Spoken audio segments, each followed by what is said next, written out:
Alright, listen, so historically, the Vancouver Canucks have struggled to play against the Devils. I think that in their last 8 meetings together, the Canucks have a record of 2-6, which is pretty shocking to say the least, and you fast forward to tonight, it's no different, because the Canucks just get absolutely destroyed, bent over, whatever you want to call it. It was a disaster. And the game aside, I can't help but think about the people that spent their hard-earned money to go and watch whatever the hell that was. If you paid to watch that garbage, you deserve a handwritten apology from every single player on the Vancouver Canucks roster tonight, because not one of them showed up. To give a bit of a reference here, this is the worst Vancouver Canucks loss at home since 2006. And listen, for everyone that's going to call me negative in the comments, I'm not that upset. I mean, the Canucks are still in a pretty decent position standing-wise, and we have a pretty nice and favorable road trip coming up, which I expect a lot of points out of. So it's not that bad. The Devils are a good team. Historically, we're bad against them.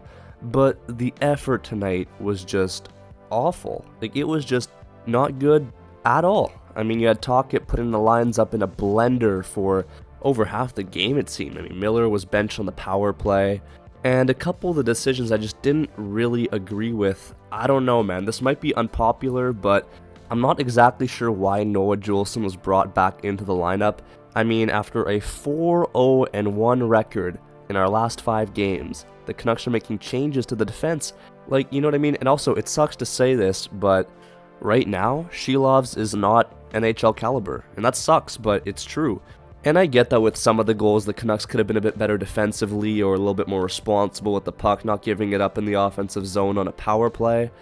But at the same time, a lot of the shots that went in just cleanly beat Silovs. Like, no tip or anything, so that was a little bit of a concern. But overall, this was just a bad game from the start, as the Canucks were only level with the Devils for about 30 seconds until Nico Hischier comes in here and pots in the opening goal of the game. To be fair, he's on an absolute tear at the moment, but this was just a really bad pinch from Myers. He kind of half commits to it. I don't know what the thought process was, but it just didn't work. It gave the Devils a free 2-on-1 and an easy goal.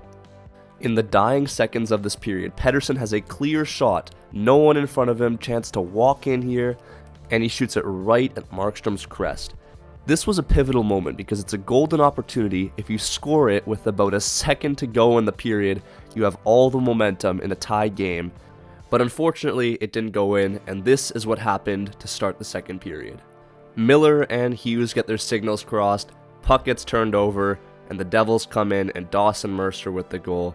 Shortly after that, it's the Devils again. Timo Meier walks in and roofs it on Silovs. This was a nice shot, but again, just a clean shot, beat Silovs straight on, 3-0 for the Devils. And listen, I think you get the gist. The Devils scored 2 more goals, and then 1 more after that to make it 6-0 for the final.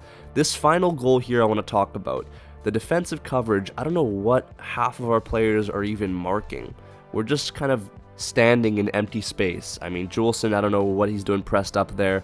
All 3 of the Canuck forwards are kind of in the same spot, and Brandstrom loses his man, the backdoor guy, which is a little bit tough. But listen, we saw this in the Devils game today. We saw it in the Carolina Hurricanes game the other night. Defensive structure has been an issue for the Vancouver Canucks. We're losing guys in our defensive zone, and it's causing goals.